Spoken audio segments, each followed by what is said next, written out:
All right, we're back with another Carbonite pack opening, and this is the second one I have. I should have another video up of the Carbonite pack. This is my other one, so I'm excited to open this. Again, haven't opened a ton of product for this game, or for this set, I should say. And this is my second Carbonite pack opening ever for this set. So I'm excited. Let's get into it.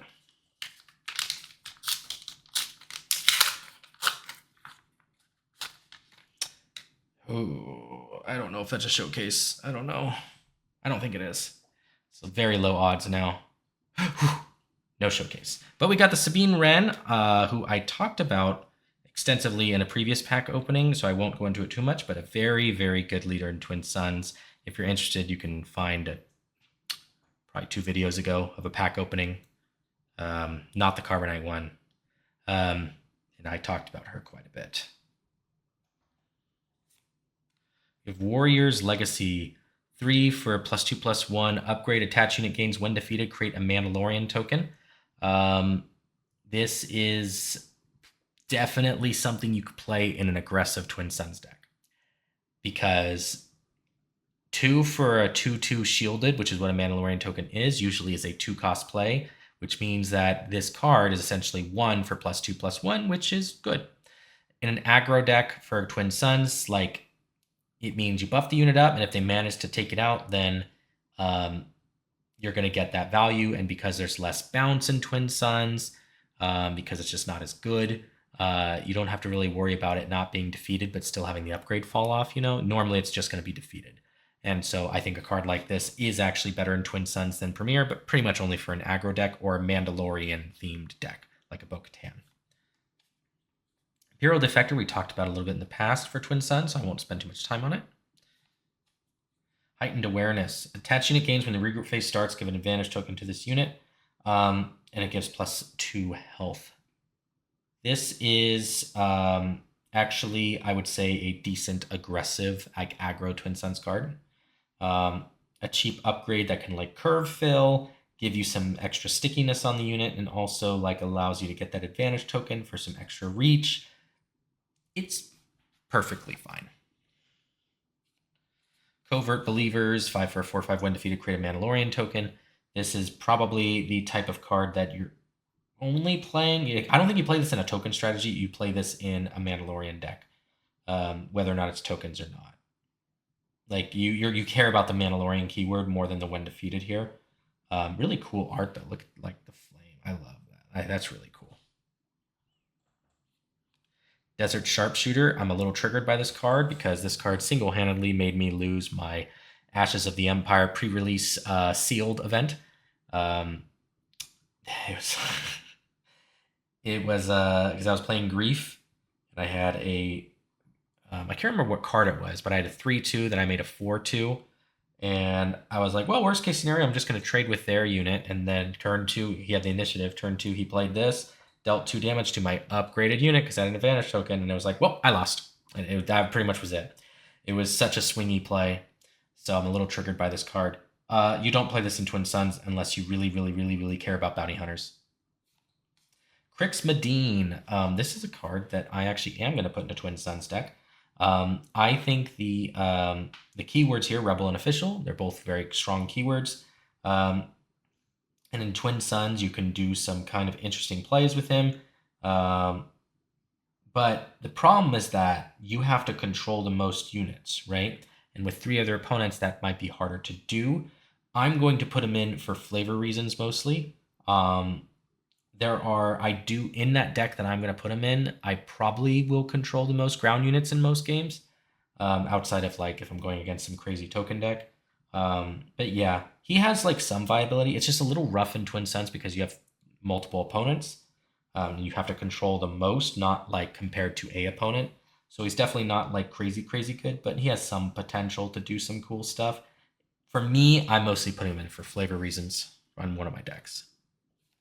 Get Lost, defeat an upgraded non-leader unit. These types of removal cards are a lot worse in Twin Suns. They're not unplayable, but they're just a lot worse because paying that much to get rid of a card is something that is going to really hurt. Generally, it'll really hurt one person, and it'll really hurt you because you are the one paying the resources for it. You're just going one for one. The two other opponents, they basically don't get hurt, right? But there are some places for cards like this in some control lists. Ooh, Ravager, Hyperspace Ravager. Interesting. For Twin Suns, Piet loves this. It also has some role to play in other villainy decks or Imperial decks. But yeah, definitely Piet loves this. One thing, I know this was asked a lot when it was revealed or something, but when you play a unit and you have it deal damage equal to its power to a unit in the same arena, this works when you play Ravager. So Ravager can deal its 8 power to a unit in the same arena. He also has Restore 2. It's an 8/10. The fact that it does something when you play it means this is one of the better Star Destroyers. Definitely. Kind of like compare this a little bit to the green 10-cost Devastator from set 1 because it does damage to a unit. Now, I think the Devastator is a better card. It has Sentinel, it's got 2 more attack, and it generally is going to deal 10 damage, and it doesn't have to be the same arena. But Ravager has more value if the game keeps going after you play it, right? So Piet probably likes this more than Devastator because Piet can usually play this out pretty early, and there's still probably going to be some more turns after that you can make use of Ravager's ability, whereas Devastator's like one and done. But I still really value the Sentinel on Devastator. I think overall that makes it the better card. But yeah, Piet really likes this. Oh my gosh. Okay. Okay. That is insane. Okay. So I'm reacting a little intensely, or at least I don't know. I don't like play anything up for content. That's just my real reaction to something like this. I'm not like screaming or running around or anything. This is a serialized card, 169 out of 250. Oh, it's kind of got like this raised effect to it too. It's really cool. It's hard to see it on camera. I'm trying to get it to show up, but it's almost like it's like got an etched effect. It's like almost like a 3D. Oh, it's so cool. Oh, I have to play this now. So I'm one of those. I play my serialized cards. I have, well, if they fit in a deck. There's one I have that is Chairman Papanoida. That's serialized I have, and it is in one of my decks. I like to play the cards I have. I like to enjoy them like that. But like some of my friends, they get these graded right away. Wow. I am gonna get a sleeve for this though because I need to sleeve this now. So let me go ahead and place it down. Where do I get a? Where do I have it? Do I have a sleeve here? I was woefully underprepared. Hold on. I'll be right back. I'm gonna get something a better sleeve for it. I promise. But for now, I'm just gonna put it in this penny sleeve. Just in the meantime. Oh, that's so cool. I have a deck that this goes in. Oh, that's amazing. I'm very happy with this. I really like Fennec Shan's design. It's just a really cool character. I also see a lot of Ming Na Wen's Instagram videos. So yeah. Oh, that's so cool. I'm gonna just put this a little bit over here for now as we get into the rest of the cards. I did talk about Fennec Shan in a different video. I don't actually think she's like a crazy good card in Twin Suns, but Ambush and Saboteur combined are good keywords together, which means they can you can like get through a shield. Like if someone has a leader unit with 3 or less health remaining, but they have it shielded, being able to get through that leader unit and attack and kill it, that's really nice. All right. Let's keep going. I'm sorry, that kind of threw me off. Sabine Wren. We haven't talked about this card yet of the new set. 5 for a 4/5 Jedi Mandalorian Spectre. Shielded. When one or more upgrades attached to this unit may exhaust a ground unit. So she does something when you play her. That is significant. You play her and she exhausts something. She has some good keywords. And if you combine her with certain leaders that can continue to put upgrades on her, She can continue exhausting, so I think she's actually a really good Twin Suns card, but she will draw hate. She will draw hate. But I really enjoy having a hyperfoil of this. Conflict Within. This was played in a Twin Suns game I played today.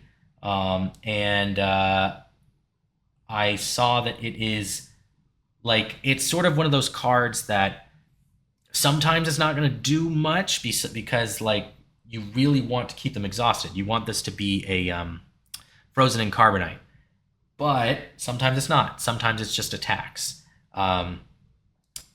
But not that the tax is like insignificant. It still is something punishing.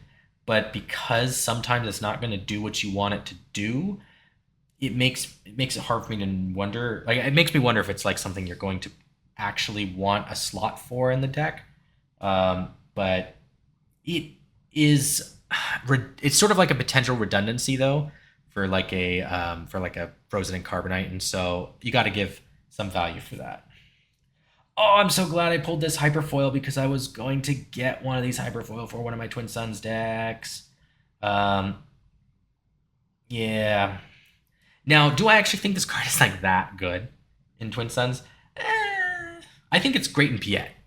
Piet, because you can discount it, right? Because like this is essentially a, if you think about it, this is a 4 cost without Piet. Just think about it normally. It's a 4 cost 3/6, and then you're also playing a repair with it. You're smushing a repair into a 4 cost 3/6. That's essentially what this card is, making it a 5 cost 3/6 that heals 3 damage from a unit or base. Would you play a 4 cost 3/6 normally in a deck? Probably not. That, you know, like, but it is a redundancy in the fact that like now you have repair smushed onto another card, and repair was literally my first short on this channel, talking about how good it is for Twin Suns. So there is potential for that. I think Piet definitely plays this because it's a capital ship. I'm playing it, or I'm going to play it in one of my decks because it's a little flavorful, and also I do want that deck to have some decent healing because it draws a lot of hate. It's one of those decks that just draws hate really fast. It's one of my favorite decks to play. Unsanctioned Patrol. I talked about this in a different pack opening. I'm not going to talk about it too much, but basically sometimes it's a terrible breaking in because you pay 4 and they gain Saboteur and you attack with it, but they don't gain the buff and it costs, you know, more. But also sometimes it's just a 4 for a 4/4 that maybe you can attack with one of your earlier plays. It's versatile, so I kind of have some value for it there. The Wookiee Chieftain, look at how chunky he is. He's so chunky. He's a 4/6 with grit. Decent stats, and the grit keyword can be cool. You know, it could be in a grit deck, I guess. Warrior of Clan Kreese, I talked about this in another pack opening as well. I actually do value this card for the fact that you can play it and it can be a Sentinel. It's a 2 cost card that has value played later, so you can't really be mad at it. And that is the pack, but let's just take another moment to look at the serialized Fennec Shand. 169. Nice. All right. So that was definitely a hit. I wasn't even expecting I wasn't even like thinking about the prestige. When I talk about these cards, I'm not like thinking about like, oh, the next card's the prestige, you know, or, you know, I'm not really thinking about that. Oh, we're going to start hitting the hyperfoils. Like, I'm not thinking about that. I'm just talking about the cards. And so I was surprised. Well, wow, that was fun. Thank you very much for watching. I don't know if I'll get more Carbonite from this set. We'll see, but that was very fun to open. You know, that definitely made up the value. Can't complain about that. And the number is kind of funny. It's not 69 out of 250, but it is still 169 out of 250. Thank you very much for watching. I'll catch you in the next video. Bye.